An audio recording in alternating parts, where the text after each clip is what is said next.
ప్రభవం నీవే, ప్రళయం నీవే, అల్ఫయు నీవే, ఓమఘయు నీవే, విలయం నీవే, స్థిర నిలయం నీవే, గగనం భువనం సకలం నీవే, జగతిని నడిపే జ్యోతివి నీవే, సమరం అమరం సర్వము నీవే, అన్ని నామాలు ప్రణమిల్లే సర్వోన్నత నామం నీవే, సర్వోన్నత నామం నీవే.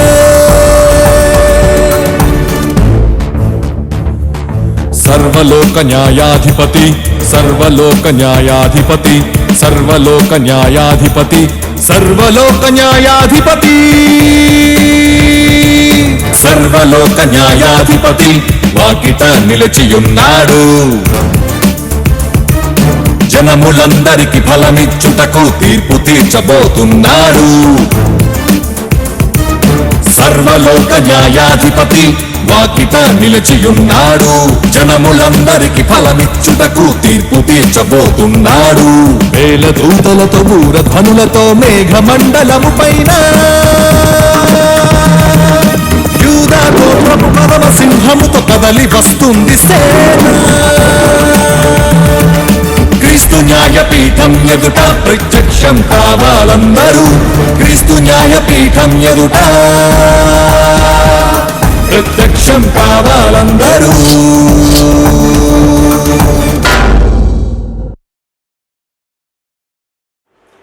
ప్రియులైన హైందవ క్రైస్తవ సోదరులందరికీ నా హృదయపూర్వకమైనటువంటి నమస్కారాలు తెలియజేసుకుంటున్నాను. ఈరోజు సమాజంలో ఒక అబద్ధాన్ని అందంగా చూపించడానికి చాలామంది అబద్ధికులు ప్రయాసపడుతున్నారు. సమాజం కూడా అబద్ధాలకు బాగా ఆకర్షింపబడుతుంది. అలా అబద్ధాలు ప్రకటించడంలో ఆరితేరిపోయినటువంటి ఒక ఆయన కరుణాకర్. అసలు ఎన్నిసార్లు బుద్ధి చెప్పినా అతని అబద్ధాలకి హద్దు పద్దు ఉండట్లేదు. ఈ మధ్య ఒక వీడియో మాట్లాడు, లేని వార్తలు పుట్టించడంలో బాగా ఆరితేరిపోయినవాడు. ఆ వీడియో మాట్లాడుతూ అంటే అతను ఏమనుకుంటున్నాడంటే, నేనేం చేసినా ఎవడు అడిగేవాడు లేడు, నన్ను ఎవడు ఏమనడు, ఎవడు నా మీద ఏ చర్య తీసుకోడు అని బాగా రెచ్చిపోతున్నాడు. నేను ఆల్రెడీ చెప్పాను, నువ్వు హద్దులు దాటిపోతే కనుక పరిణామాలు తీవ్రంగా ఉంటాయి, జాగ్రత్తగా ఉండు అని చెప్పా. అయినప్పటికీ అతడు తన ఇష్టానుసారంగా అంటే అతని వెనక అతనికి డబ్బులు ఇచ్చే స్వామీజీలు అండదండలు చూసుకొని ఏదో విధంగా సమాజంలో పాపులర్ అవ్వాలని, లేదా ఒక అబద్ధాన్ని నిజం చేస్తూ డబ్బు సంపాదించాలని చాలా ప్రయాసపడుతున్నాడు. డబ్బు కోసం కక్కుర్తి పడుతున్నాడు. ఇది సత్యం, అందులో ఏమాత్రం సందేహం లేదు. డైరెక్టర్ కావాలన్నాడు, డైరెక్టర్ కాలేక ఇదిగో ఈ విధంగా చీటర్ అవుతున్నాడు. డైరెక్టర్ అయితే నేను చాలా హ్యాపీగా ఫీల్ అయ్యాడు. కానీ ఇలా చీటర్ అవ్వడం వల్ల, ఇలాంటి చీటింగ్కి అలవాటు పడడం వల్ల నాకు చాలా బాధగా ఉంది. ఇప్పుడు ఆ వీడియోలో మనం చూపించి, నేనేదో హైందవ గ్రంథాలలో బాల్య వివాహాలు గురించి వ్రాయబడింది కాబట్టి, హైందవ గ్రంథాల్లో బాల్య వివాహాల గురించి ఉంది కాబట్టే బాల్య వివాహాలు భారతదేశంలో జరిగాయి అని నేను చెప్పినట్టుగా జనాలను నమ్మించాడు. ఒక్కసారి ఆ వీడియోలో నేనేం మాట్లాడానో మీరు వినండి. దేవుడు ఏం చెబుతున్నాడు, దేవుని యొక్క ఆలోచనలు ఏం చెబుతున్నాయి, ఆయన గ్రంథాల్లో ఏమున్నాయి ఆలోచిస్తే సనాతన ధర్మం నేర్పించలేదా? మరి చిన్నపిల్లలకి వివాహం చేయకూడదురా, పసిబిడ్డ గొంతు కొయ్యకూడదురా అని నేర్పించలేదా? ఏమండి, 1 సంవత్సరం పాపకు కూడా పెళ్లిళ్ళు చేసిన చరిత్ర అండి మన భారతదేశాన్ని. 1 సంవత్సరం వరకు ఎందుకండి, 2-3 నెలల చిన్నారులకు పెళ్లిళ్ళు చేసి ముసలోళ్ళు పెళ్లిళ్ళు చేసేసుకుని ఆ పళ్ళుడిపోయిన ముసలు దరిద్రులు ఈ బిడ్డను సంకనేసుకెళ్ళిపోతుంటే, ఎక్కడికి వెళ్ళి వచ్చావురా తాతయ్య అంటే, పెళ్లి చేసుకొచ్చానరా, పిల్ల ఎదురా అంటే పడుకుందరా అన్నాడు. అర్థమైందా? పిల్ల ఏదంటే ఏమైంది, పడుకుంది. అంటే ఇంటికి వెళ్ళాక భార్యని ఉయ్యాలే చూపుకొని పెంచుకొని పెద్ద చేసుకుని కాపురం చేస్తాడనమాట. ఈలోగా వాడు చేస్తే ఆ పాపకి ఊహ తెలిసే నాటికే గుండు కొట్టించి తెల్లచీర కట్టి మూల కూర్చోబెట్టే సంప్రదాయం మన భారతదేశంలోది కాదా? ఎన్ని సంవత్సరాలు వెనక్కి వెళ్దాం దీని గురించి ఆలోచించాలని అనుకుంటే ఎన్నో సంవత్సరాలు అక్కర్లేదు, 100 ఏళ్ళు వెనక్కి వెళ్తే చాలు. ఎంతో మంది పసిబిడ్డల కన్నీటి గాథలు మన భారతావనిలో మనకు వినబడతాయి. 100 ఏళ్ళు చాలు. స్వాతంత్రానికి పూర్వమే ఎన్నో పల్లె ప్రాంతాల్లో ఎంతో మంది పసిబిడ్డల జీవితాలు ఛిద్రమైపోయాయి. దానికి మా నాయనమ్మే సాక్ష్యం అని నేను చెప్తున్నాను కదా. 9 ఏళ్లకే పెళ్లి చేశారు, 18 ఏళ్లకే నువ్వు మొగుడు చచ్చిందని అన్నారు. అలా జీవితాలు నాశనం అయిపోయాయి. ఎంతో మంది జీవితాలు ఛిద్రమైపోయాయి. ఎంతో మంది జీవితాలు భయానకంగా మారిపోయాయి. కారణం ధర్మం వాళ్ళకి సరిగా బోధలు చేయలేదు కాబట్టి. అదే బైబిల్ దగ్గరకు వస్తే 2000 ఏళ్ళు, నేను ఇప్పుడు మాట్లాడింది ఎంతకాలం కిందట అన్నాను? 100 ఏళ్ల కిందట దురాచారం ఉందన్నాను. అదే నేను మిమ్మల్ని 2000 ఏళ్ళకి తీసుకెళ్తాను. 2000 ఏళ్ల కిందట ఒక క్రైస్తవుడు ఎంత జ్ఞానవంతంగా ఉన్నాడో తెలుసా? కొరింథీయులకు రాసిన మొదటి పత్రిక 7వ అధ్యాయం, కొరింథీయులకు రాసిన మొదటి పత్రిక 7వ అధ్యాయము 35. గ్రీసు దేశంలో ఉన్న కొరింథు అనే పట్టణం నేటికి ఉంది. ఆ పట్టణం, ఆ కొరింథు అనే పట్టణంలో ఆ గ్రీసు జ్ఞానవంతులకు నిలయం అనుకుంటున్నటువంటి ఆ దౌర్భాగ్యపు దేశంలో కూడా ఇలాంటి దురాచారాలే ఉండేవి. పసిపిల్లల్ని అమాయకంగా పెళ్లిళ్ళు చేసుకుని వాళ్ళని తీసుకుని వెళ్ళిపోయేవారు. ఒక ముసలి ముక్కైనోడికి డబ్బులకు పిల్లల్ని అమ్మేసేవారు, పెళ్లిళ్ళు చేసేసుకునేవారు. అలాంటి దేశంలో కొరింథు అనే ఒక పట్టణంలో అపోస్తలుడైన పౌలు వాళ్ళకి రాస్తున్న మాట ఏంటో చూస్తావా? 35, కొరింథీయులకు రాసిన మొదటి పత్రిక 7వ అధ్యాయము 35. మీకు ఉరి ఒడ్డవలనని కాదు గాని మీరు యోగ్య ప్రవర్తనులై తొందర ఏమీ లేక ప్రభువు సన్నిధాన వర్తనులై ఉండాలని ఇది మీ ప్రయోజనము నిమిత్తమే చెప్పుచున్నాను. అయితే ఒకని కుమార్తెకు ఈడు మించిపోయిన ఎడలా, చూసారా? ఏం మించాలట? ఈడు రావాలి. ఈడొస్తే తప్పేం చేయకూడదు, పెళ్లి చేయకూడదు. ఈ రోజు మన ప్రభుత్వాలు చెప్తున్నాయి 18 ఏళ్ళు దాటితే తప్ప పెళ్లి చేయకూడదని. 2000 సంవత్సరాల కిందట చెప్పింది అయ్యా బైబిల్. మత గ్రంథం అంటావా? 100 ఏళ్ల కిందట ఈ జ్ఞానం ఎక్కడున్న వాళ్ళకే ఎవరికి తెలియదయ్యా. ఏమంటావు? మత గ్రంథం అంటావా? ఈడు మించిపోయిన ఎడల ఆమెకు వివాహము చేయవలసి వచ్చిన ఎడల, అంటే ఈడు మించితే తప్ప ఏం చేయకూడదు అంటున్నాడు? వివాహాలు చేయకూడదు అంటున్నాడు. That is Bible. జ్ఞానం అంటే ఇంత చిన్న విషయాన్ని కూడా వెలుగులోకి తీసుకొస్తుంది. చదవగలిగే మనసు నీకుంటే బైబిల్ మహాజ్ఞాన గ్రంథం. చదవడానికి కళ్ళు మూసుకుపోతే బైబిల్ మత గ్రంథం. ఈరోజు కళ్ళు మూసుకుపోయిన వాళ్ళందరూ బైబిల్ని మత గ్రంథం అంటున్నారు. మనోనేత్రాలు వెలిగించుకుని చదివే ప్రతివాడు మత గ్రంథం అని అనడం. మహాజ్ఞాన గ్రంథం నాగరికత నేర్పించిన గ్రంథం అంటాడు. విన్నారు కదా? ఆ వీడియోలో నేను ఎక్కడ కూడా హైందవ గ్రంథాలలో బాల్య వివాహాల గురించి వ్రాయబడిందని ఒక్క మాట కూడా అనలేదు. మన భారతదేశంలో బాల్య వివాహాలనే దురాచారం ఉండేది. సనాతన ధర్మం గొప్పది అని చెబుతున్నటువంటి మత ఛాందసవాదులారా, మీరు ఎక్కడ పోయారు? ఈ దురాచారాన్ని రూపుమాపకుండా మీరు ఎందుకు అలా వదిలేశారు? ఈరోజు వచ్చి మేమేదో గొప్ప, మేము అది చేసాం ఇది చేసామని ఎందుకు ప్రజల మధ్య కల్లోలం సృష్టిస్తున్నారు? ఎవరి మతాన్ని వారు నమ్ముకుని, ఎవరి గ్రంథాన్ని వారు గౌరవించుకుని హాయిగా బ్రతకనివచ్చు కదా. మీకేంటి పోయే కాలం? ఇది నేను అడిగా. ఇంకొక విషయం మీకు క్లారిటీ ఇవ్వాలి. అదేంటంటే, ఇతను ఆ వీడియో చూపిస్తూ ఇతను మళ్ళీ మాట్లాడాడు, మన్ని మధ్య మాట్లాడాడు అన్నాడు. వాస్తవానికి ఈ వీడియో నేను 2016 నవంబర్ నెలలో తణుకులో మాట్లాడింది. సుమారు 6 నెలలు 5 నెలలు కావస్తుంది. ఇప్పుడే కొత్తగా నిద్రలేసినట్టున్నాడు పిల్లోడు కనుక ఇప్పుడే మాట్లాడాడు, మొన్నే మాట్లాడేశాడు అని మరలా జనాన్ని నమ్మించడానికి అదొక అబద్ధం. ఇంతకు మునుపు తమ్ముడు ఎవరో సత్యాన్వేష్ అనే తమ్ముడు మనోడి బాగా వాయించి వదిలేస్తుంటే ఆ సత్యాన్వేష్ నేనే వెనకుండి నడిపిస్తున్నానని, ఆ అబ్బాయికి నేనే అండదండలు అందించి ఇతని మీద మాట్లాడింపజేస్తున్నానని ఇష్టం వచ్చినట్టుగా అబద్ధాలు సృష్టించాడు. నా దగ్గర ఆధారాలు ఉన్నాయన్నాడు. ఎంత అబద్ధికుడు మీరు చూడండి, పచ్చి అబద్ధికుడు. ఆధారాలు ఉన్నాయన్నాడు. నేను చూపించమన్నా, నీ దగ్గర ఆధారాలు ఉంటే చూపించు, సత్యాన్వేష్కి నాకు సంబంధం ఉందని నువ్వు చూపించు, నిరూపించు. హైదరాబాద్ వచ్చి నీ ఆఫీస్కి వచ్చి నువ్వు ఎక్కడుంటే అక్కడికి వచ్చి నీకు సారీ చెప్తా అని చెప్పా. ఎప్పటికీ అది చూపించలేడు, ఎప్పటికీ చూపించలేడు. ఎందుకంటే ఆ తమ్ముడికి నాకు కనీసం ముఖ పరిచయం కాదు కదా, మాట పరిచయం కూడా లేదు. ఇలా ఎన్నో అబద్ధాలు మాట్లాడుకుంటూ అబద్ధాల మీద కోట్లు కట్టుకుంటూ బతికేస్తున్నాడు. నేను ఎప్పుడో నవంబర్లో తణుకులో మాట్లాడాను. ఎందుకు మాట్లాడాల్సి వచ్చిందంటే ఏదో హైందవ్యం మీద కక్షతోనో లేదా హైందవ సోదరుల మీద కక్షతోనో కాదు.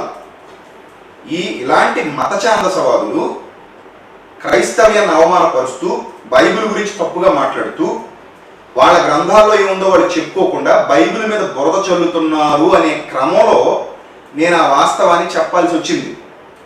బాల్య వివాహాలనే దురాచారాలు సమాజంలో ఉంటే మీరంతా ఎక్కడ తెచ్చారు? ఆ రోజు ఆ దురాచారాన్ని మీరు ఎందుకు రూపుమాపలేదు? మన ధర్మం ఎంత గొప్పది, మన ధర్మం ఎంత మంచిది, మన ధర్మంలో ఇలాంటివి లేవు అని మీ గ్రంథాలు చూపించి ఎందుకు మీరు వాళ్ళని మార్చలేకపోయారు అనేది ఆ రోజు నా ప్రశ్న. అంతేగాని మీ వేదాల్లోనూ మీ ఉపనిషత్తుల్లోనూ మీ పురాణాల్లోనూ బాల్య వివాహాలు చేసుకోమని ఉంది అని నేను చెప్పలేదు. ఇది ఫస్ట్ మీరు క్లారిఫై చేసుకోవాలి. తర్వాత ఇప్పుడు మరొక మాట అన్నాడు, ఈ బాల్య వివాహాలకు సంబంధించి ఎందుకు ఈ బాల్య వివాహాలు జరిగాయి అంటే, మన భారతదేశంలో ఎందుకు బాల్య వివాహాలు జరిగాయి అని అంటే, ఎవరో ఇతర మతాల వాళ్ళు సంఖ్యాకాండంలో రెఫరెన్స్ వాడుకున్నాడు. ఇతర దేశాల నుంచి ఎవరో వచ్చేసి మన స్త్రీలను చేర్చేస్తున్నారు అన్నాడు. మన స్త్రీలను పాడు చేసేస్తున్నారు. అలా మన స్త్రీలను పాడు చేసేస్తున్నందుకు పిల్లలకు పెళ్లి చేసేసేవారు. అంటే ఈ సంఖ్యాకాండంలో ఉన్న రెఫరెన్స్ ప్రకారం పెళ్లి అయిన వారిని చంపేయండి, పెళ్లి కాని వారిని కన్యకలను మీకోసం బతకనివ్వండి అన్నట్టుగా ఒక మాట ఉంది. కాబట్టి వాళ్ళని ఇలా చేసేసారు అని మరొక అబద్ధాన్ని గిట్టించే ప్రయత్నం చేశాడు, ఒప్పించే ప్రయత్నం చేశాడు. అదెంత అబద్ధం అంటే, చేర్చేస్తున్నారు ఆడపిల్లల్ని అని చిన్నప్పుడే పెళ్లిళ్ళు చేశారు అన్నాడు. ఇంతకీ వచ్చి చేర్చింది చిన్నపిల్లలను చేర్చారా? పెళ్లి కాని వాళ్ళనే చేర్చారా? పెళ్లి అయిన వాళ్ళను చేర్చలేదా ఎక్కడ? ఏమంటే మీరు ఆలోచన చేయండి. ఎవరో వచ్చాక మన భారతీయులు చేస్తుంటే బాల్య వివాహాలు చేశారట. ఇప్పుడు మన భారతదేశంలో రేపిస్టులు లేరా? మన భారతదేశంలో మన భారతీయులే ఆడపిల్లల్ని రేప్ చేసే రేపిస్టులు లేరా? గోలడంత మంది ఉన్నారు. నిర్భయ ఘటన ఢిల్లీలో జరిగింది, నడిగొట్టిన ఎవరాళ్ళు?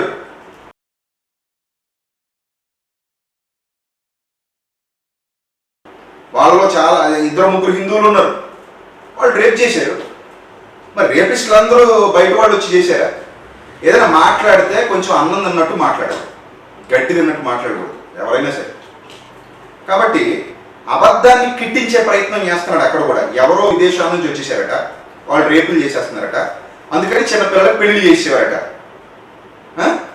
అందుకని చిన్నతనంలో పెళ్లి చేసేస్తే వాళ్ళు రేపు చేయకుండా వదిలేసేవారట. ఎందుకు? పెళ్ళైపోయిన అమ్మాయిని.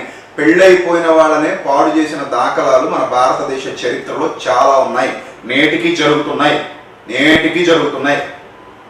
ఏమంటే మన భారతదేశంలో ప్రతిరోజు పేపర్లో, టీవీలో ఎక్కడో చోట ఇలాంటి వార్తలు మనం వింటూనే ఉన్నాం.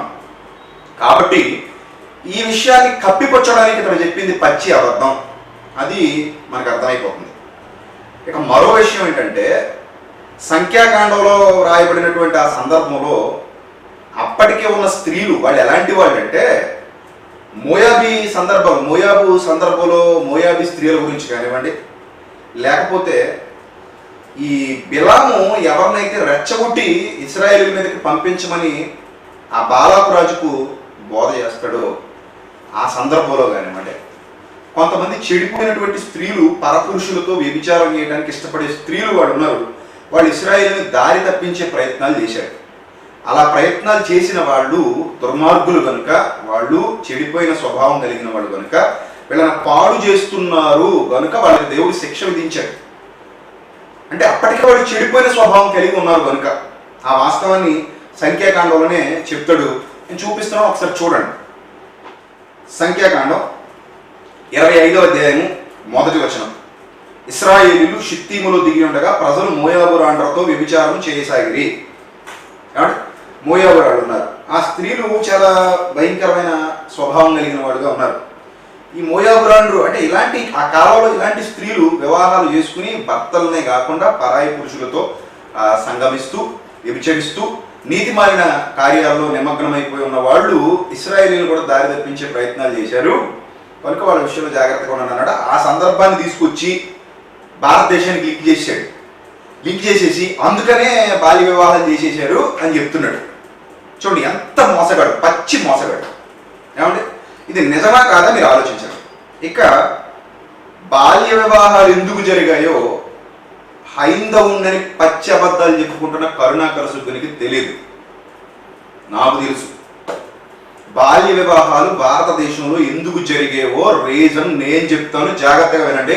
అతనికి అసలు హైందవ గ్రంథాల్లో ఏముందో కూడా తెలియదు. అందుకే మా హైందవ గ్రంథాల్లో ఎక్కడైనా ఉంటే చూపించు అన్నాడు.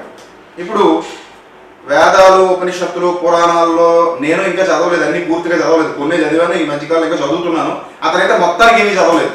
అసలు డిబేట్ జరిగే టైంకే భాగవతం చదవలేదు అతను. ఈ విషయం అతనే చెప్పాడు. అంటే ఇది సిగ్గుపడాల్సిన విషయం.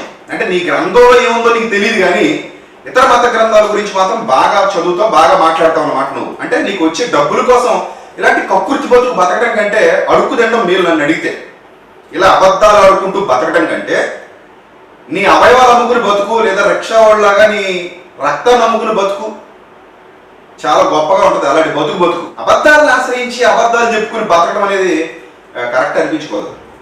ఇప్పుడు నేను మాట్లాడుతున్నాను, మన భారతదేశంలో మను ధర్మశాస్త్రం అని ఒకటి ఉంది. మనువు అంటే మనువులు చాలా మంది ఉంటారు, మరి ఆ మనువు ఎవరో మనకు తెలియదు. ఈ మనువుల్లో దైవాలే మనువులుగా, స్వయంభవ మనువు అని, లేకపోతే ఇంకా చాలా మంది మనువుల పేర్లు చదువుతూ ఉన్నాం మనం. ఏమంటే ఈ మనువులందరూ కూడా చాలా మంది మనువులు ఆయా ధార్మిక గ్రంథాల్లో మనకి సాక్షాత్కరిస్తూ ఉంటారు.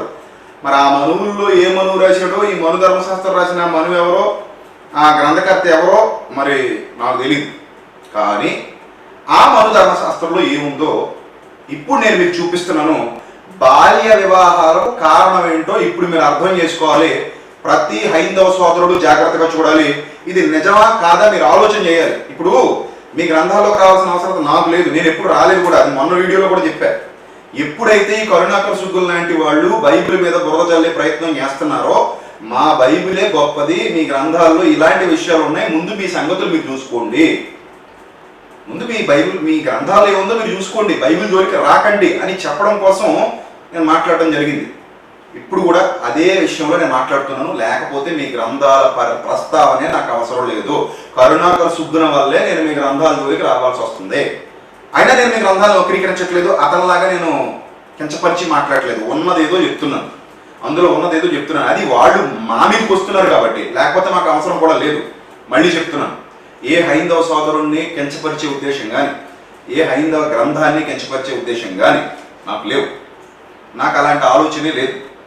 నేను బైబిల్ నమ్ముతున్నాను, బైబిల్ని విశ్వసిస్తున్నాను, బైబిల్ గురించి ప్రకటించేవాడిగా ఉన్నాను, అంతే. అక్కడితో అయిపోయింది, అంతే. కానీ ఇతను అక్రమమైన మార్గంలో వెళ్తున్నాడు. అతని గ్రంథాల్లో ఏముందో తెలియదు, వాస్తవానికి అసలు ఏమీ తెలియదు. అందుకే ఉంటే చూపించమనండి. అసలు ఉన్నాయని నేను అనలేదు. బాల్య వివాహాల గురించి మీ వేదాల్లో, పురాణాల్లో ఉన్నాయని నేను అనలేదు. సతీ సహగమనం గురించి ఉందని మాత్రం చెప్పాను. సతీ సహగమనం గురించి ఉంది అని చెప్పాను, కానీ బాల్య వివాహాలు ఉన్నాయని నేను చెప్పలేదు. నేను ఏమన్నానంటే, మరి ధర్మం ఎంత గొప్పది అంటున్నారు కదా, మీరు ఎందుకు రూపుమాపలేకపోయారు? విలియం కేరీ వచ్చేంత వరకు మీరు ఎక్కడికి పోయారు? అతను వచ్చాడు, విదేశీయుడే, కానీ కష్టపడ్డాడా లేదా? కష్టపడ్డాడు. అతన్ని పక్కకు తోసేసి రాజా రామ్మోహన్ రాయ్ గారికి ఈ యొక్క క్రెడిట్ అంతా కల్పించే ప్రయత్నాలు కూడా చేశారు అని మాట్లాడారు. ఏమంటే రైట్. ఇప్పుడు ఈ మను ధర్మశాస్త్రంలో ఏమనుందో ఒకసారి మీరు చూడండి. బాల్య వివాహాలకి ఇదే కారణం మన భారతదేశంలో.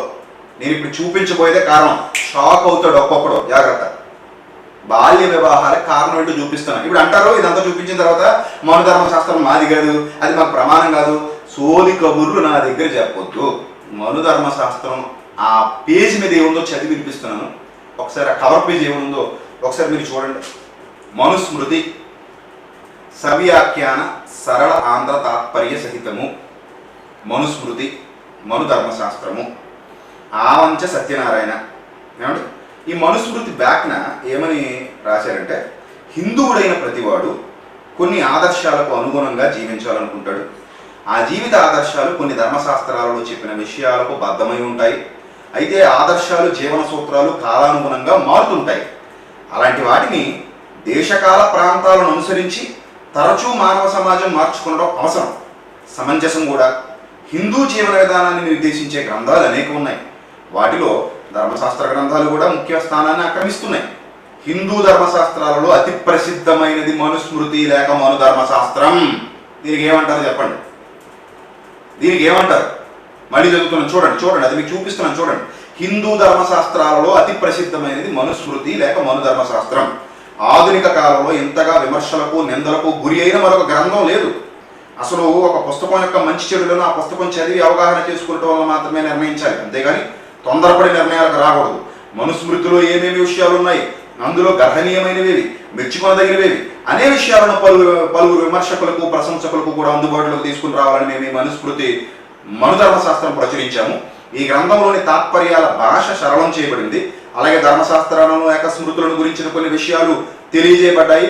అవి కొంతవరకు పాఠకులకు ఉపయోగపడవచ్చునని భావిస్తున్నాము. Publishers Immadisetti Akkeshwararao charitable trust, door number 26-27-77, Bata showroom ఎదురుగా, గాంధీనగర్, విజయవాడ.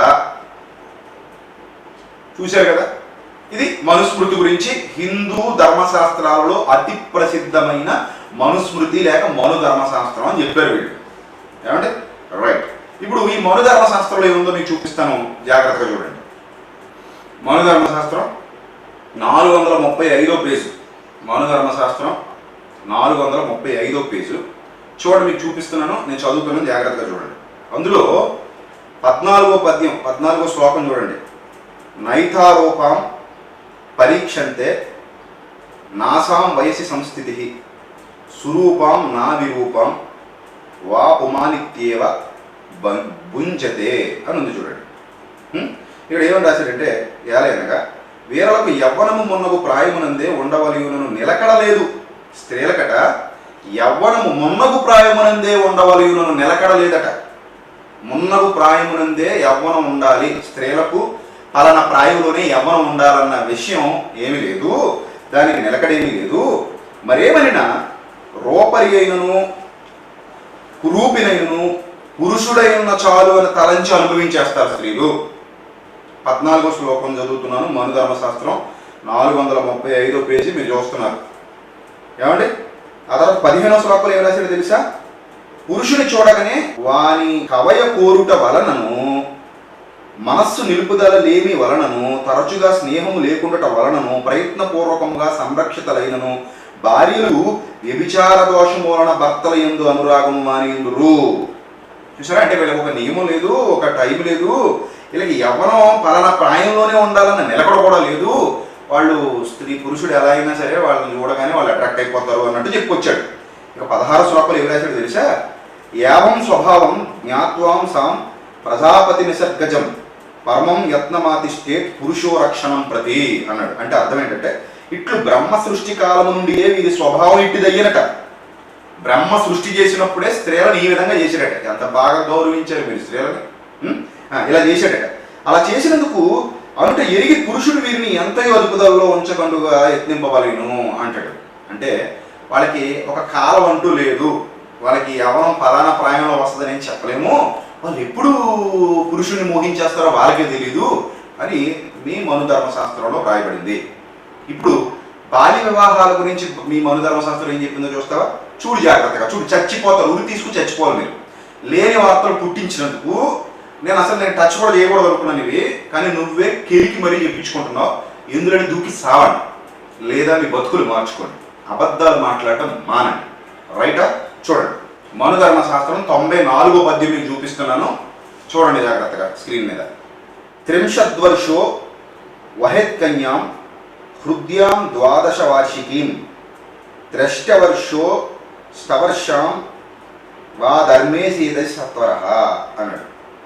ధర్మే సీదతి సత్వర 94వ పద్యం. ఇక్కడ ఏం రాశాడు చూడండి. 30 ఏండ్ల వరుడు 12 ఏండ్ల కన్యను చక్కని దానిని పెండ్లాడవలేను. ఎంత వయసుడు ఎంతమందిని పెళ్ళాడట? 30 ఏళ్ల వయసున్నోడు 12 ఏళ్ల అమ్మాయిని పెళ్ళాడట. ఇప్పుడు కరోనా ఖర్చు కొన్ని వయసు ఎంత ఉంటుంది నాకు తెలుసు, 35 మధ్యలో ఉండొచ్చు. ఇతను 12 ఏళ్ల అమ్మాయిని పెళ్లి చేసుకోవాలి ఇప్పుడు మను ధర్మశాస్త్రం ప్రకారంగా. మామూలుగా నాకు పెళ్ళి అవ్వట్లేదు అంటున్నాడు. ఒకవేళ చేసుకుంటే మహిళా సంఘాలు చెప్పు తీసి కొట్టేస్తారు. కానీ మను ధర్మశాస్త్రంలో ఏమనుందో తెలుసా? 30 ఏండ్ల వరుడు 12 ఏండ్ల కన్యను చక్కని దానిని పెళ్ళాడవలేను. తర్వాత చూడు, 24 ఏండ్ల వాడు 8 ఏండ్ల కన్యను వివాహం ఆడవలేను. చూసావా? చూడు జాగ్రత్తగా, 24 ఏళ్ళుడు 8 ఏళ్ల అమ్మాయిని పెళ్లి చేసుకోవాలని మీ ధర్మశాస్త్రం చెప్తుంది. దీనికి ఏమంటావు? ఎవడో వచ్చేస్తున్నాడని అప్పటికప్పుడు అలా చేసేసారా? చిన్నపిల్లల్ని పాడు చేసేసి, చిన్నపిల్లల్ని నాశనం చేసేసి, మనుస్మృతులు ఇలాంటివన్నీ రాసేసుకుని ఎంతమంది జీవితాలు పాడు చేశారు మీరు. అప్పుడు ఎక్కడ తెచ్చారు మీరు అందరూ? ఇవన్నీ తప్పులు కదా. ఇది గొప్ప ధర్మమా? ఇది గొప్ప ధర్మమా? నేను తప్పు చెప్పేశానా? నేనేం తప్పు చెప్పలా. నేను మళ్ళీ చెప్తున్నా, నువ్వు ఇలా మాట్లాడే కొలది నేను కూడా ఇలాంటివి అనేకమని బయటికి తీసి సమాజానికి చెప్తాను. అందులో తప్పేం లేదు. నన్ను ఎవరేం చేసేది లేదు, నేను ఎవరికి భయపడేది కూడా లేదు. ఒకటే అర్థమవుతుందా? ఎవరినే పట్టించుకోను. తప్పు ఎక్కడ జరిగిందో చూడు. బాల్య వివాహాలు జరగడానికి గల కారణం మీ మనుస్మృతి. 30 ఏళ్ల వయసుడు 12 ఏళ్ల అమ్మాయిని పెళ్లి చేసేసుకుంటాడా? 24 ఏళ్ల వయసుడు 8 ఏళ్ల అమ్మాయిని పెళ్లి చేసేసుకుంటాడా?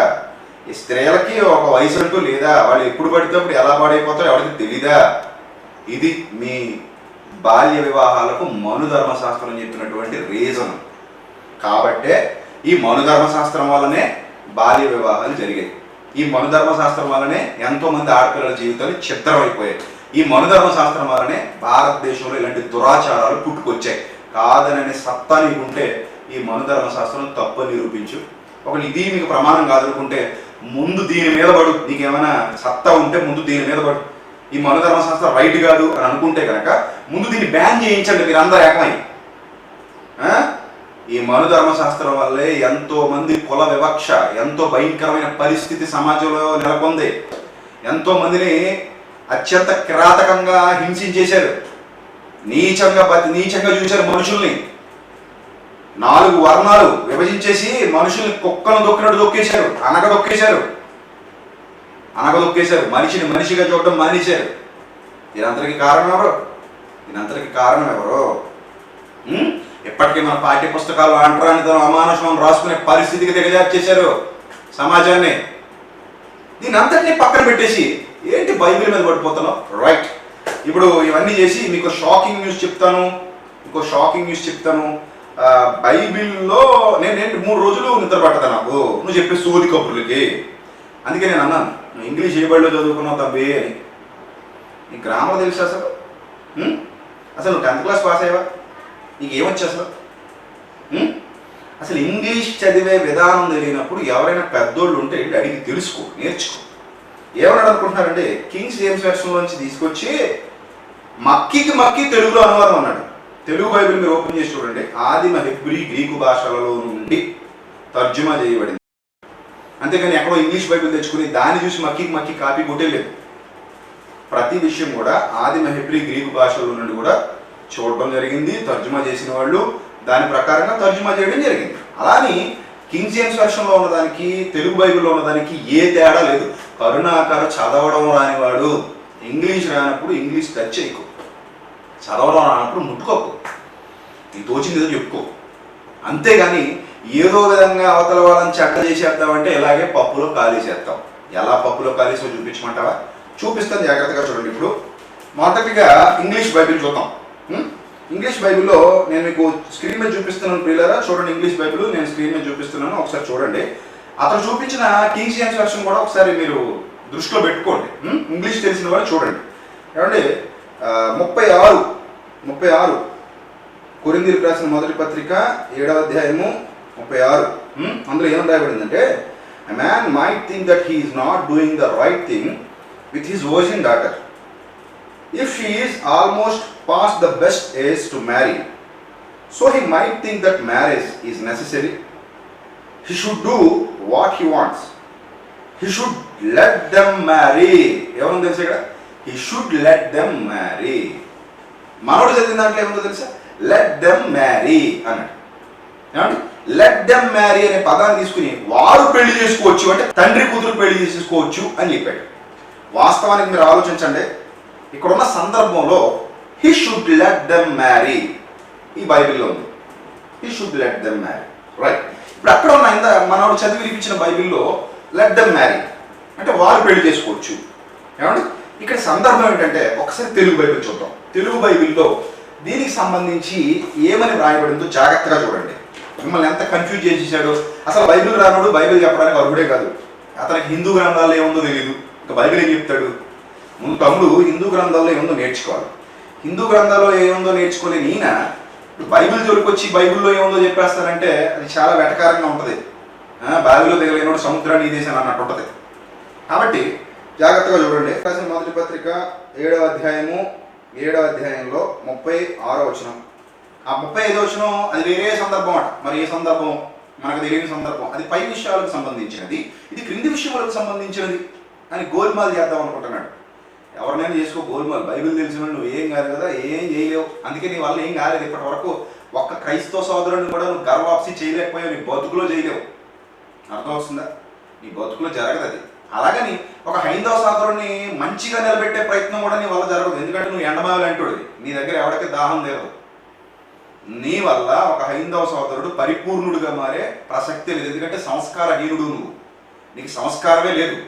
నీలాంటి సంస్కారహీనుడి దగ్గర ఒక హైందవ సోదరుడు గొప్పవాడు అవుతాడని ఎలా అనుకుంటాం? అవలేడు. ఎందుకంటే నువ్వు అతన్ని మంచి మార్గంలో నడిపించవు. ఎందుకంటే నువ్వే మంచి మార్గంలో నడవట్లేదు కాబట్టి, నువ్వే చెడ్డ మార్గాలను అన్వేషిస్తున్నావు, చెడ్డ మార్గాల్లో ముందుకెళ్ళిపోతున్నావు. కాబట్టి నువ్వు భవిష్యత్తులో లోక సంబంధంగా ఏదో సాధించేద్దాం అనుకుంటున్నావు, కానీ నీ చెడ్డతనమే నిన్ను హీన దశకు తీసుకుని వెళ్ళిపోతుంది. ఇది సత్యం. రైట్. ఇప్పుడు జాగ్రత్తగా చూడండి. కొరింథీయులకు రాసిన మొదటి పత్రిక 7వ అధ్యాయంలో 36వ వచనం చూద్దాం. అయితే ఒక కుమార్తెకు ఈడు మించిపోయిన ఎడలను అంటే ఈడు మించిన తర్వాత ఆమెకు వివాహము చేయవలసి వచ్చిన ఎడలను, ఆమెకు వివాహము చేయకపోవుట యోగ్యమైనది కాదని ఒకడు తలంచిన ఎడల అతడు తన ఇష్టము చొప్పున పెండ్లి చేయవచ్చు అన్నాడు. అంటే అందులో పాపం లేదు అన్నాడు. ఎక్కడే ఏదో ఉందన్నావు. ఏముందో చెప్పమంటావా? అక్కడ ఏముందో చెప్పమంటావా?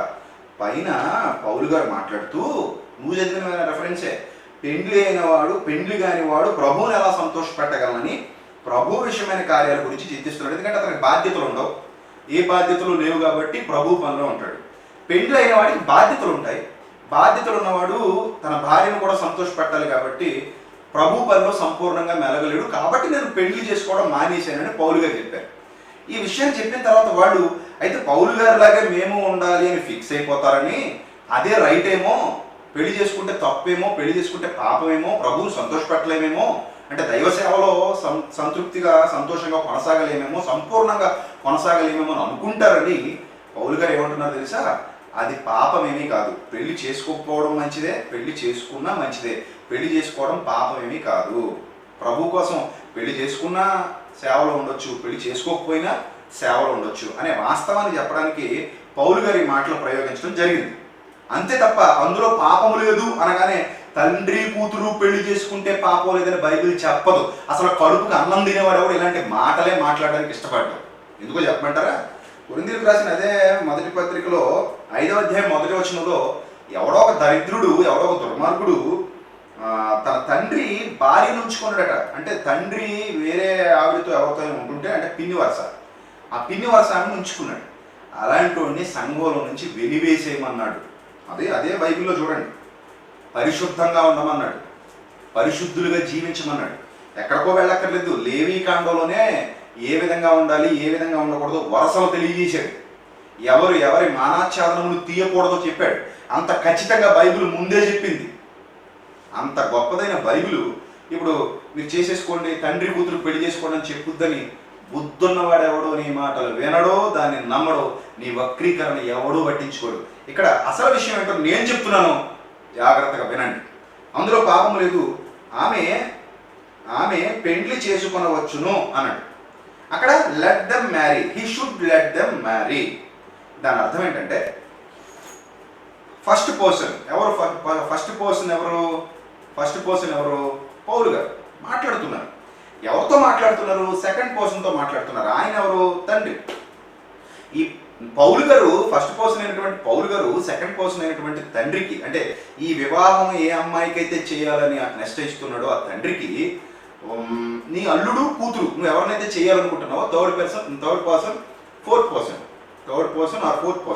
ఏమంటే వీళ్ళిద్దరికి, ఈ third person and fourth person ఇద్దరికి పెళ్లి చేయవచ్చును, వారు పెళ్లి చేసుకొనవచ్చును. లెట్ దెమ్ మ్యారీ, వాళ్ళు పెళ్లి చేసుకోవచ్చు. లెట్ దెమ్ మ్యారీ దాని అర్థం ఏంటంటే పౌలు గారు ఆమె తండ్రికి చెప్తున్నారు, వారిని పెళ్లి చేసుకునేవు, తప్పు లేదు, వారు పెళ్లి చేసుకోవచ్చు. ఎవరు? నీ కూతురు నీ అల్లుడు పెళ్లి చేసుకోవచ్చు. అంటే నువ్వు ఎవరినైతే పెళ్లి చేయాలనుకుంటున్నావో వారు పెళ్లి చేసుకోవచ్చు, నువ్వు అనుకున్నట్టుగానే ఉండాల్సిన అవసరం లేదు, ఆమె పెళ్లి చేసుకోవచ్చు. చూసారా ఈ వాస్తవాన్ని ఎంత దారుణంగా కలిపి చెప్పేసాడో చూడండి. ఇంకా మీరు జాగ్రత్తగా కిందకు చూస్తే అందులో పాపం లేదు, ఆమె పెళ్లి చేసుకునవచ్చు లేదా వారు పెళ్లి చేసుకునవచ్చు. ఎవరు ఇతను ఎవరినైతే ఇచ్చి పెళ్లి చేద్దాం అనుకుంటున్నాడో వాళ్ళిద్దరూ పెళ్లి చేసుకోవచ్చు, పెళ్లి చేసుకోవడం పాపం ఏమీ కాదు అని చెప్తున్నాడు. ఆ తర్వాత ఎవడైనా తన కుమార్తెకు పెళ్లి చేయని అవసరం లేక ఉండి అతడు స్థిరచిత్తుడును తన ఇష్ట ప్రకారము జరుప శక్తి గలవాడునై ఆమెకు వివాహము లేకుండా ఉంచవలనని తన మనస్సులో నిశ్చయించుకున్న ఎడల బాగుగా ప్రవర్తించున్నాడు. కాబట్టి తన కుమార్తెకు పెండ్లి చేయువాడు అన్నది చూడండి, పెండ్లి చేసుకునివాడు అనేది బైబిల్లో. కళ్ళు దగ్గర పెట్టుకుని ఒళ్ళు దగ్గర పెట్టుకుని బైబిల్ చూడాలి. ఉందా చూడండి, ఏమనుందో చూడండి 38వ వచనం. కాబట్టి తన కుమార్తెకు పెండ్లి చేయువాడు, పెళ్లి చేసుకునేవాడు కాదు, తన కుమార్తెకు పెండ్లి చేయువాడు బాగుగా ప్రవర్తించున్నాడు, పెండ్లి చెయ్యని వాడు మరి బాగుగా ప్రవర్తించున్నాడు. అంటే అందులో పాపం ఏమీ లేదు. ఒకవేళ ప్రభు కోసం నిలబడినా మీరు పెళ్లి చేసుకోవచ్చు, ప్రభు కోసం నిలబడినా మీరు పెళ్లి వద్దు అనుకుంటే మానేయచ్చు, అది మీ ఓన్ విష్, అందులో ఏ పాపము లేదు. నేను ఇలా ఉన్నాను కాబట్టి మీరు ఇలాగే ఉండాలన్న రూల్ ఏమీ లేదు. ఈ వాస్తవాన్ని వాళ్లకు తెలియజేశాడు. అంతేగాని తండ్రి కూతుర్ని పెళ్లి చేసుకోవచ్చు అనే సందర్భాలు బైబిల్లో ఎక్కడా లేవు. లోతు కుమార్తెల సందర్భం, అది లోతు ప్రస్తావన లేకుండా జరిగిన ఒక నీచమైన కార్యక్రమం. అందులో లోతుకి ఏమీ తెలియదు. అయినా దేవుడు రాయించాడు, ఇలా ఉండకూడదు అని చెప్పాడు, ఇలా ఉండకూడదు అని చెప్పాడు. వాళ్ళని గొప్పవాళ్ళు అని కీర్తించలేదు. ఏమండి ఇప్పుడు తండ్రి కూతుర్ని పెళ్లి చేసుకోవచ్చు అని బైబిల్ చెప్పింది. ఇది ఒక దౌర్భాగ్యపు పుస్తకం, ఇది ఒక మంచి పుస్తకం కాదు, అది ఏది అని ఇష్టం వచ్చినట్టు మాట్లాడేశాడు. ఇప్పుడు డిబేట్లో నేను భాగవతం గురించి చూపించాను. ఆ భాగవతంలో ఉన్న ఒక క్వశ్చన్కి బుడగ నీరు చెంబులు సారు అనేది సోది కబుర్లు చెప్పాడు. నీరు జలము కలిస్తే బుడగలు ఉత్పన్నం అవుతాయి, ఆ బుడగలు నా గొడుగులో ఉంటాయి, ఏవేవో కబుర్లు చెప్పుకొచ్చాడు. వాస్తవానికి నేను అక్కడ ఏమడిగాను, అసలు అక్కడ ఏముంది? నువ్వు బైబిల్ గురించి మాట్లాడేటప్పుడు నీ పుస్తకాల్లో ఉన్నది ఎందుకు చూసుకోవు?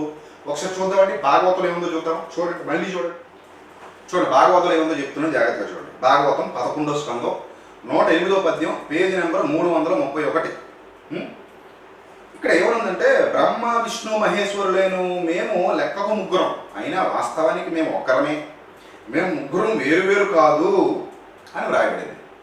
ఇప్పుడు వీళ్ళు ఏమంటారంటే, నేను ఈ భాగవతంలో నుంచి మాట్లాడతాను. తిరుమల తిరుపతి దేవస్థానం వాళ్ళ ప్రింటింగ్ నేను ఇదే చదివాను, నాకు ఇదే నచ్చింది. ఇది పోతన భాగవతం, ఇది ప్రమాణం కాదు, ఇది మాకు అసలు కరెక్ట్ కాదు, ఇది తప్పు అంటాడు.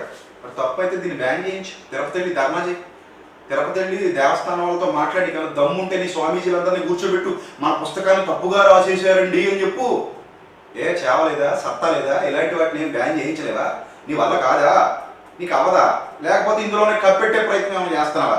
ఇది రైట్ కాదటండి. పోతన భాగవతం చిన్నప్పటి నుంచి మనం చదువుకుంటున్నాం, తిరుమల తిరుపతి దేవస్థానం వాళ్ళ ప్రింటింగ్ అండి ఇది, ఇదేమో రైట్ కాదట, ఇందులో ఉన్న రైట్ కాదట, ఇది చదవకూడదట. మరి ఏం చదవాలట?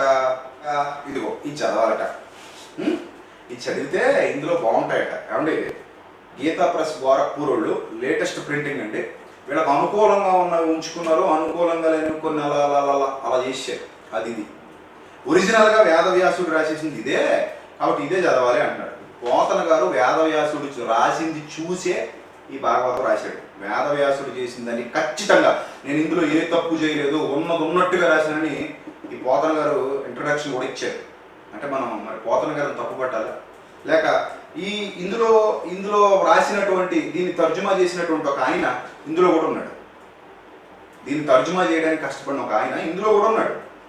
ఇప్పుడు ఇవి మీరు తేల్చుకోవాల్సిన విషయాలు. మా దగ్గరకు వచ్చి అందులో ఎలా ఉంది, ఇందులో ఎలా ఉంది మాకు చెప్పొద్దు కహానీలు. ఇందులో ఏదైతే ఉందో, నేను ఏదైతే తిరుమల తిరుపతి దేవస్థానం ప్రింటింగ్ ఏదైతే ఉందో అది నేను చదువుతున్నాను. మీ స్వామీజీలందరూ తిరుపతి వెళ్తారు కదా, అక్కడికి వెళ్ళినప్పుడు మాట్లాడమనండి, ఏం జరుగుతుందో మరి అక్కడ ఏం తేడా చేశారో మాట్లాడమనండి. అంతే, ముందు మీ గ్రంథాలు చూసుకోండి, మా మీద పడకండి. అర్థమవుతుందా? మేము మీ జోలికి రావట్లే, మాకు అవసరం లేదు. నేను మొన్నే చెప్పాను, నీ వల్లే నేను మాట్లాడాల్సి వచ్చింది, లేకపోతే నేను భగవద్గీత చదివేది లేదు, భాగవతం చదివేది లేదు, విష్ణు పురాణం చదివేది లేదు, శివపురాణం చదివేది లేదు, ఏది చదివేది లేదు. నాకు అవసరం లేదు, మనోధర్మశాస్త్రం చదివేది లేదు. కేవలం మీ గురించే, మీరు చేస్తున్న దుష్ప్రచారాల గురించే, మీరు ప్రింట్ చేస్తున్న పుస్తకాల గురించే నేను కూడా ఇదిగో మీ పుస్తకాల్లో ఎలా ఉన్నప్పుడు మమ్మల్ని ఎందుకు అంటున్నారు? మీ ఇంట్లో ఎంత కంపు పెట్టుకుని మా ఇంటి గురించి ఎందుకు మాట్లాడుతున్నారు అని అనడానికే నేను మాట్లాడాల్సి వచ్చింది. అర్థమవుతుందా? కాబట్టి ఇప్పుడు జాగ్రత్తగా చూడండి. ఇక్కడ భాగవతం 11వ స్కందంలో 108వ పద్యంలో బ్రహ్మ విష్ణు మహేశ్వరులని మేము లెక్కకు ముగ్గురు, అయినా వాస్తవానికి మేము ఒక్కలనే రాయబడింది. ఏమంటే అయితే ఇప్పుడు పోతన భాగవతం 3వ స్కందంలో 377 నుంచి 388 పద్యాలు విజ్ఞులైన మీరందరూ పరిశీలన చేసి చూడండి. పేజీ నెంబర్ 355 అండి. 3వ స్కందం 377 నుంచి 388 పద్యాలు. ఇందులో ఏమని రాయబడిందంటే, బ్రహ్మదేవుని ఆత్మ నుండి మన్మధుడు, ఆయన ముఖం నుండి సరస్వతి పుట్టారు. ఇప్పుడు ఆయన ముఖం నుండి పుట్టిన సరస్వతి బ్రహ్మదేవుడు కూతురే కదండి. తన కూతురి సౌందర్యానికి ఇలాగే రాయబడిందంటే, కావాలంటే మీరు చూసుకోండి భాగవతంలో ఇలాగే రాయబడింది. నేను పేజీ నెంబర్ కూడా చెప్తున్నాను, 355. మీరు చూడండి కావాలంటే. ఏమండి, తన కూతురి సౌందర్యానికి బ్రహ్మ మోహపరవశుడై మన్మధుడి బాణాలు ఆయనను సంధించి కన్న కూతురు అనే సంకోచం లేకుండా పాపానికి వెనుకాడక వ్యామోహంతో ఆమె వెంట పడ్డాడు.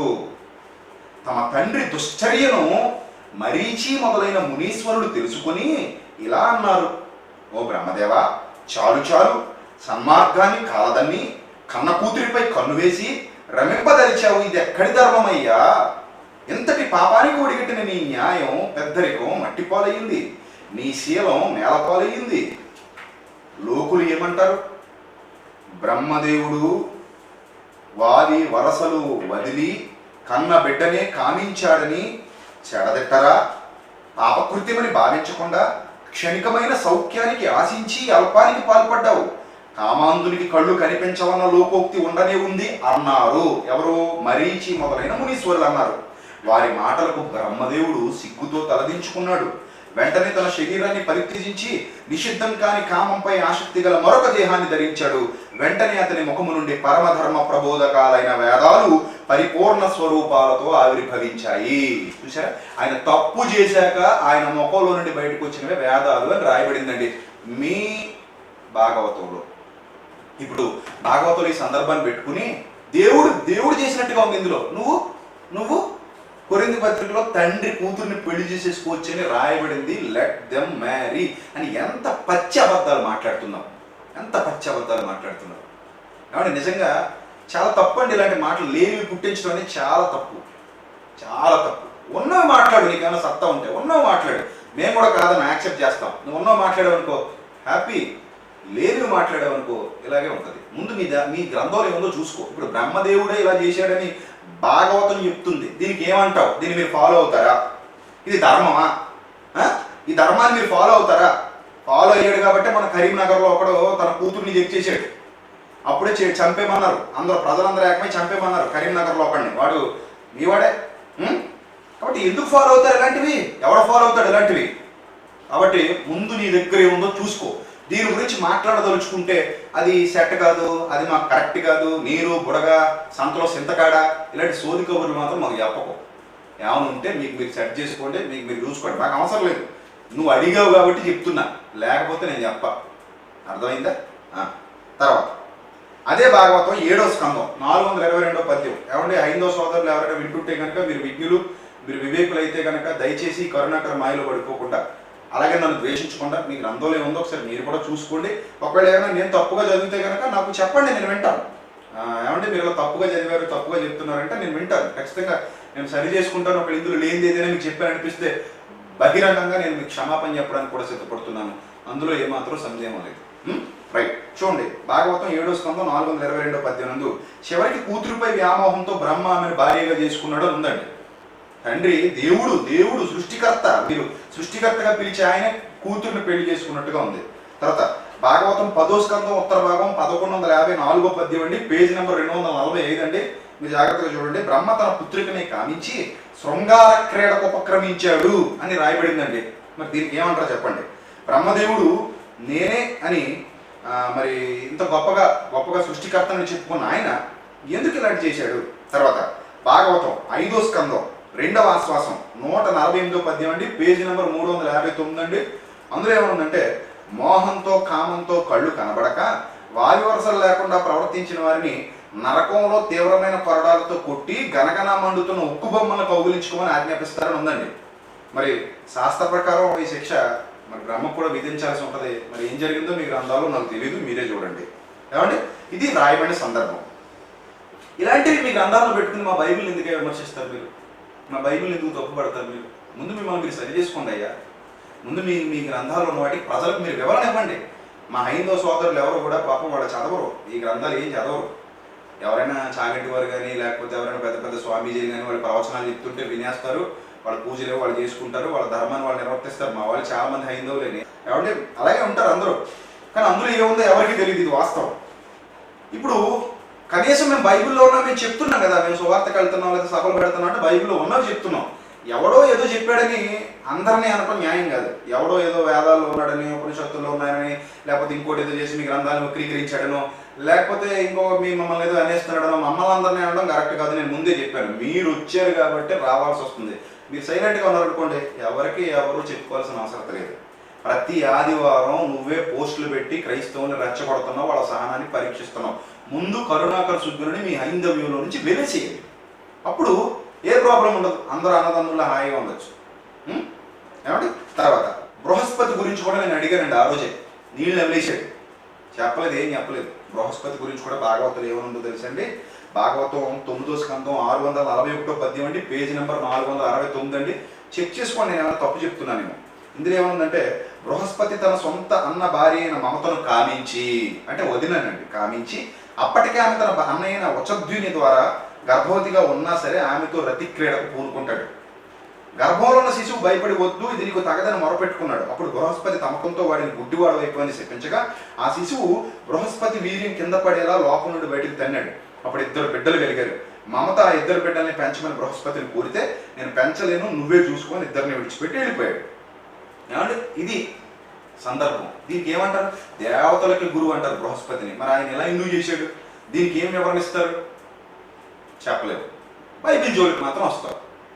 కాబట్టి ఇదే సందర్భం విష్ణు పురాణంలో చతుర్థాంశంలో, బాగా వినండి, ఇదే సందర్భం మీరు చూడండి.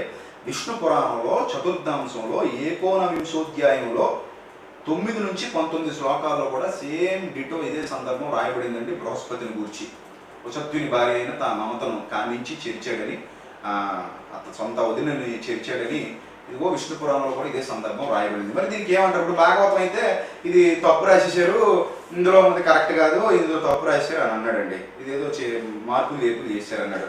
విష్ణు పురాణంలో చూపిస్తున్నానండి ఇదే సందర్భాన్ని. చతుర్థాంశం 19వ 9 నుంచి 19 శ్లోకాల్లో కూడా బృహస్పతి గురించి ఈ భాగవతం ఏదైతే చెప్పిందో ఈ విష్ణు పురాణం కూడా అదే చెప్పిందండి. నా మాట అబద్ధం అయితే ఒక్కసారి చెక్ చేసుకుని చూడండి, నేనేం అబద్ధాలు చెప్పట్లేదు. కాబట్టి మా బైబిల్ జోలికి వచ్చే ముందు తమ్ముడు కరుణాకర్కి నేను ప్రేమతో చెప్పేది ఏంటంటే, మా బైబిల్ జోలికి వచ్చే ముందు మీ గ్రంథాలు ఏముందో చెప్పేసి ముందు అక్కడ అవన్నీ సెట్ చేసేసుకుని అప్పుడు వచ్చి మాకు బుద్ధి చెప్పు, మేము వింటాం. ముందు మీరు సెట్ చేసుకో, నీ చేత చెప్పించుకునే స్థాయిలో మేము లేవు. ఎందుకంటే నీకు బైబిల్ ఇప్పుడే కాదు కదా, ఎప్పుడూ అర్థం కాదు. అందుకే నువ్వు బైబిల్ వదిలేసిపోయావు, అది నువ్వే చెప్పుకున్నావు. రైట్. ఇక అదే భాగవతంలో చంద్రుడు గురించి ఏమి రాయబడిందో చెప్తున్నాను చూడండి. భాగవతం 9వ స్కంధం 376 నుంచి 386 పద్యాలు. ఈ పద్యాలు పరిశీలిస్తే 9వ స్కంధంలో విష్ణువు నాభిలో నుండి బ్రహ్మ నుండి అత్రి నుండి చంద్రుడు పుట్టారని రాయబడింది. అలా విష్ణువు అనే కృష్ణుడి నుండి ఉద్భవించినటువంటి చంద్రుడు దేవతల గురువైన బృహస్పతి భార్య తారను తీసుకుని వెళ్ళిపోతాడు. ఇది దేవతల్లో జరిగిన సందర్భం. ఆమెను లేపుకుని వెళ్ళిపోతాడు. చంద్రుని వల్ల ఆమెకు గర్భం వస్తుంది. అప్పుడు బృహస్పతికి చంద్రుడికి మధ్య యుద్ధం జరుగుతుందండి. ఆ తార గర్భంలో ఉన్న బిడ్డ ఎవరో బిడ్డో బ్రహ్మకు కూడా తెలియక తారనే అడుగుతాడట. ఇది అంత వింతో, మరి ఆయన సృష్టికర్త, ఆయనకే తెలియదట ఇంతకీ చంద్రుడికి పుట్టాడో బృహస్పతికి పుట్టాడో.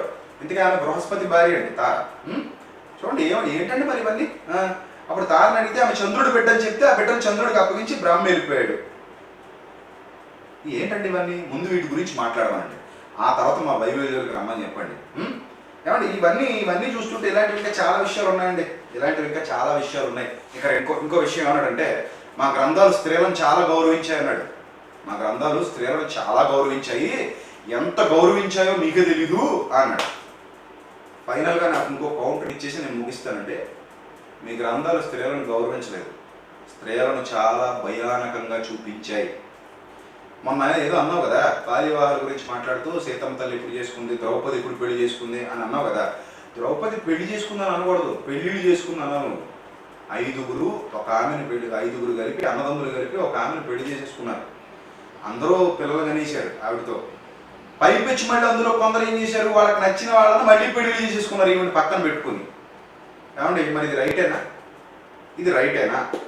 మీరు ఆలోచన చేయండి. ఇవన్నీ మీ గ్రంథాల్లో పెట్టుకుని నువ్వేంటి మాట్లాడుతున్నావు? స్త్రీలను గొప్పగా చూసారా? స్త్రీలను ఎంత గొప్పగా చూసి భాగవతం నుంచి చూపించమంటారా? చూపిస్తున్నాను, చూడు, జాగ్రత్తగా చూడండి. పోతన భాగవతం 10వ స్కందం ఉత్తర భాగం 482 నుంచి 507 పద్యాల్లో బలరాముడు రేపల్లిని దర్శించడానికి వెళ్తాడు. ఇదే సందర్భం విష్ణు పురాణంలో కూడా రాయబడింది. విష్ణు పురాణంలో కూడా పశ్చిమాంశం 5వ అధ్యాయం 9 నుంచి 13 శ్లోకాల్లో ఇదే సందర్భం సేమ్ టు సేమ్ డిట్టో. ఇందులోనూ ఆ విష్ణు పురాణంలో కూడా ఇలాగే ఉంది. ఇప్పుడు ఏమంటాడంటే అందులో లేవు అంటాడు. మరి విష్ణు పురాణం కూడా మార్చేసారా? విష్ణు పురాణంలో కూడా తప్పు రాసేసారా? నువ్వు అంటావా? చెప్పు. చూడండి, ఇక్కడ ఏం రాయబడిందో నేను చదువుతున్నాను చూడండి. బలరాముడు రేపల్లిలో అందరినీ కలిసినప్పుడు గోపికలు అతనితో మాట్లాడుతూ 490 పద్యంలో, నీ సోదరుడైన కృష్ణుడు అంతఃపుర కాంతలతో వ్యవహరిస్తూ ఆనందిస్తున్నాడా? మమ్మల్ని తలుచుకుంటున్నాడా? కొత్త కాంతల వల్ల కలిగిన ఆనందంలో మమ్మల్ని మరిచిపోయాడా? తననే నమ్ముకున్న మమ్మల్ని విడిచి వెళ్ళడం కృష్ణునికి న్యాయమేనా? యమునా నది దగ్గర పూల తోటల్లో మా వక్షస్థలాన్ని తాకుతూ ఎలా ఆదరించాడు? 492 పద్యం. సరోవర ప్రాంతాల్లో మమ్మల్ని కౌగులించుకుని ఎలా మాట్లాడాడు? ఇవన్నీ మర్చిపోయాడా? ఈ విధంగా శ్రీకృష్ణుని కౌగులింతలను, రతికార్యాలను, సరస సల్లాపాలను జ్ఞాపకం చేసుకుని ప్రియ వియోగ బాధతో ఆ గోపికలు వాపోయారు. 493 పద్యం. తర్వాత బలరాముడు కాళింది నదీ తీరానికి వెళ్ళి కృష్ణుడు ఎక్కడైతే రాసక్రీడలు జరిపాడో అక్కడే గోపికలతో కలిసి ఆ ఉద్యానవనాల్లో స్వేచ్ఛగా సంచరించాడు. గోపికలతో కలిసి వెళ్ళి మద్యం సేవించి ఆనందంతో ఆడి పాడి అలసిపోయారు. తర్వాత మద్యం మత్తులో ఉండి ఆ సుందరాంగులతో కలిసి జలక్రీడలు ఆడాలని పిలిచి యమునా నదిని ఇటు రాని పిలిచాడు. చూడండి జాగ్రత్తగా, యమున అంటే స్త్రీ అండి, ఇటు రాని పిలిచాడు. తాగుబోతూ నువ్వని నది రానంది. ఇది భాగవతంలో రాయబడిన సందర్భం. విష్ణు పురాణం కూడా చూపిస్తాను ఇప్పుడు మీకు. అప్పుడు బలరాముడు కోపంతో పిలిస్తే నది రాలేదని నాగలితో నిన్ను నూరు త్రోవలే ప్రవహించేట్లు చీల్చేస్తానని ఉగ్రుడై పరాక్రమించాడు. అప్పుడు ఆ నది భయపడి స్త్రీ రూపం ధరించి అతని పాదాల మీద పడి బ్రతిమలాడడం మొదలుపెట్టింది. అప్పుడు అతడు క్షమించి అమ్మాయితో కలిసి నదిలో దిగి జలక్రీడలు ఆడాడు. అతడు బలరాముడు సౌఖ్యాలతో మునిగి తేలుతూ ఆనందంలో విహరించాడని 505వ పద్యం చెప్తుంది. ఏమండి? ఆ తర్వాత అదే భాగవతం 10వ స్కందం ఉత్తర భాగం 543వ పద్యం పేజీ నెంబర్ 120 కూడా చూడండి. మందు మగువ జోగం బలరాముడికి అలవాట్లు అని రాయబడిందండి. ఏమండి? ఇప్పుడు విష్ణు పురాణంలో ఏముందో చూపిస్తానండి మీకు. జాగ్రత్తగా చూడండి. విష్ణు పురాణంలో శ్రీ మహావిష్ణు పురాణం అండి. ఈ శ్రీ మహావిష్ణు పురాణంలో పశ్చిమాంశము 5వ అధ్యాయము బలరామ కృత యమునాకర్షణము అని ఉంది, పుత్రోదయము అని ఉంది.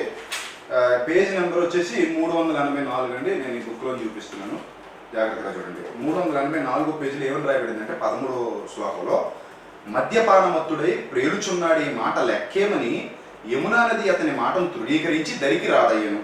అంతటతడు మదముచే విహ్వలుడై నాగలిగొని ఆ నదిని లాగెను.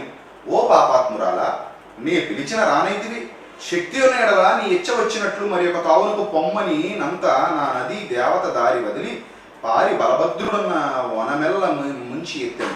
శరీరము దాల్చి ఎయ్యడని అతని ఎదుటికి వచ్చి జడుపునం గన్నులు వెప్పలింపదయ చూపుమని ఓ ముసలాయుధ నన్ను విడువుమనను.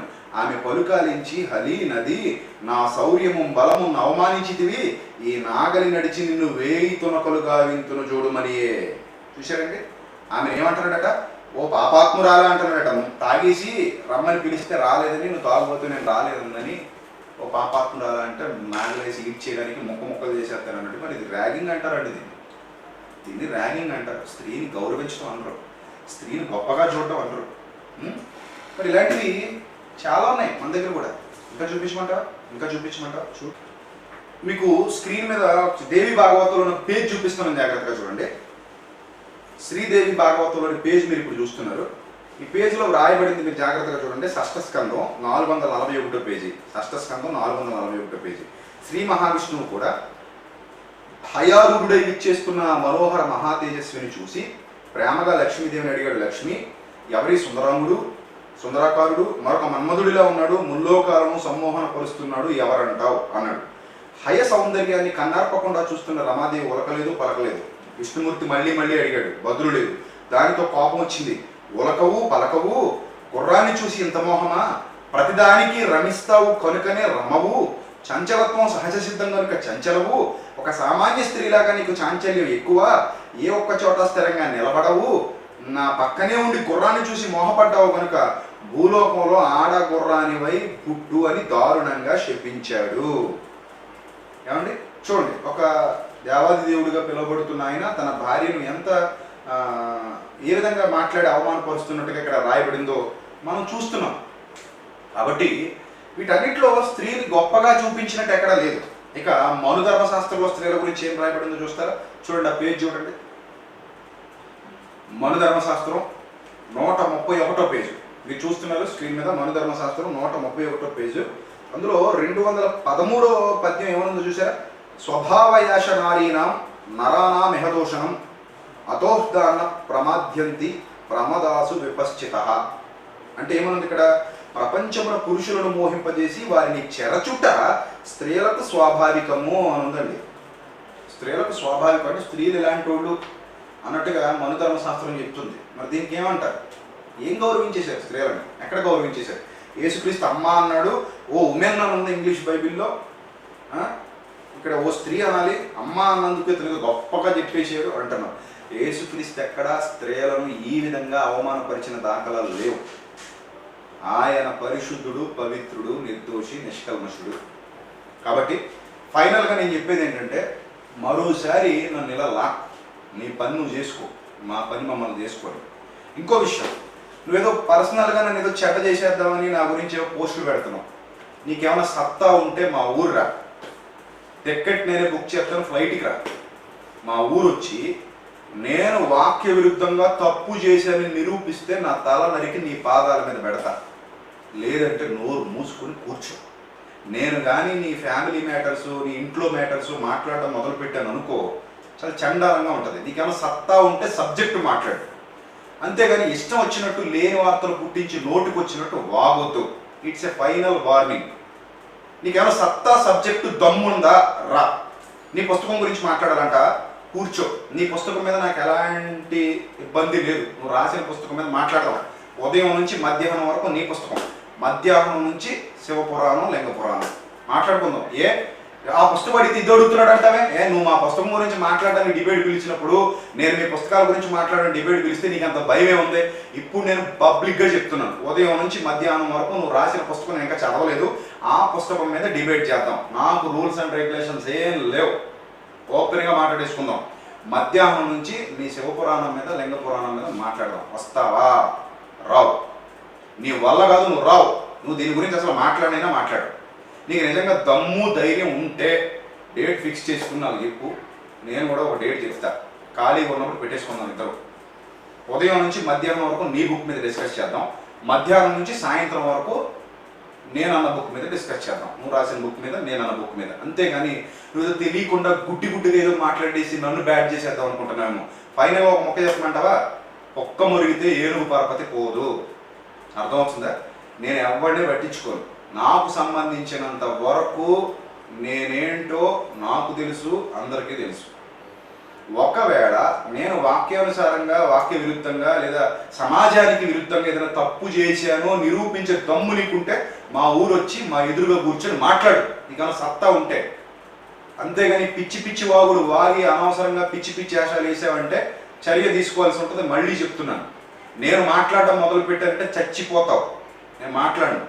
నీలాగా సంస్కారహీనుడిని కాదు. నీ ధర్మం నీకు ఇలాంటి దరిద్రం నేర్పించి ఉంటుంది, నాకు అలా నేర్పించరా. అందుకే నేను చాలా సంస్కారంగా మాట్లాడుతున్నాను. నీకేమైనా సత్తా, సబ్జెక్ట్ ఉంటే రా, కూర్చొని మాట్లాడు. అంతేగాని లేని వార్తలు పుట్టించుకో. నీకు చాలా వెయిట్ ఇచ్చి మాట్లాడాను. మొన్న కూడా చెప్పాను నేను, తమ్ముడు నీ వరకు నీ గ్రంథాలేవో మాట్లాడుకో, అనవసరంగా బైబిల్ జోలికి రావద్దు అని చెప్పా. నువ్వు చాలా రెచ్చిపోతున్నావు, తగ్గు. అంత అవసరం లేదు నీకు అంత సినిమా కూడా లేదు, నువ్వు అంత జ్ఞానవంతుడివి కాదు, నీకు అంత స్కాలర్వి కాదు, నీకు అంత సబ్జెక్టు కూడా లేదు. ముందు నీ గ్రంథాల మీద సబ్జెక్టు పెంచుకో, అప్పుడు మాట్లాడు. అంతేగాని లేని వార్తలు పుట్టించి తప్పు చేయకు. ఎవడైతే ఇన్ఫర్మేషన్ ఇచ్చాడు అనుకో, అది నిజమో కాదో తెలుసుకో ముందు. అసలు ఆడు ఎలా అంటోడు, వాడి క్యారెక్టర్ ఏంటి అన్ని తెలుసుకుని మాట్లాడడం నేర్చుకో. ఇష్టం వచ్చినట్టు ఎవడి ఫ్యామిలీలో పడితే వాడి ఫ్యామిలీలో ఏరెట్టావు అనుకో, తర్వాత చాలా ఇబ్బందులు ఎదుర్కోవాల్సి ఉంటుంది. అర్థమవుతుందా? ఒళ్ళు దగ్గర పెట్టుకోమని మరొకసారి ప్రేమపూర్వకంగా తమ్ముడు కరుణాకర్కి చెప్తూ నా మాటలు ముగిస్తున్నాను. అందరికీ వందనాలు.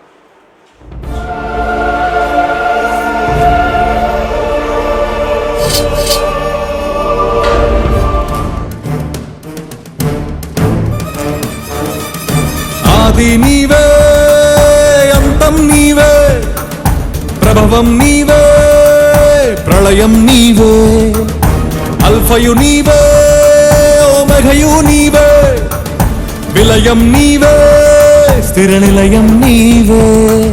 గగనం భువనం సకలం నీవే, జగతిని నడిపే జ్యోతివి నీవే. సమరం అమరం సర్వము నీవే, అన్ని నామాలు ప్రణమిల్లే సర్వోన్నత నామం నీవే, సర్వోన్నత నామం నీవే.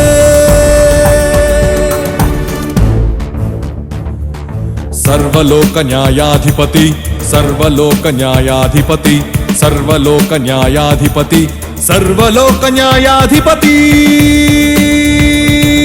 సర్వలోక న్యాయాధిపతి వాకిట నిలిచియున్నాడు. జనములందరికి ఫలమిచ్చుటకు తీర్పు తీర్చబోతున్నాడు. సర్వలోక న్యాయాధిపతి వాకిట నిలిచియున్నాడు. జనములందరికి ఫలమిచ్చుటకు తీర్పు తీర్చబోతున్నాడు. వేల దూతలతో బూరధ్వనులతో మేఘమండలము పైన యూదా గోత్రపు కదమ సింహముతో కదలి వస్తుంది సేన. క్రీస్తు న్యాయపీఠం ఎదుట ప్రత్యక్షం కావాలందరూ, క్రీస్తు న్యాయపీఠం ఎదుట ప్రత్యక్షం కావాలందరూ.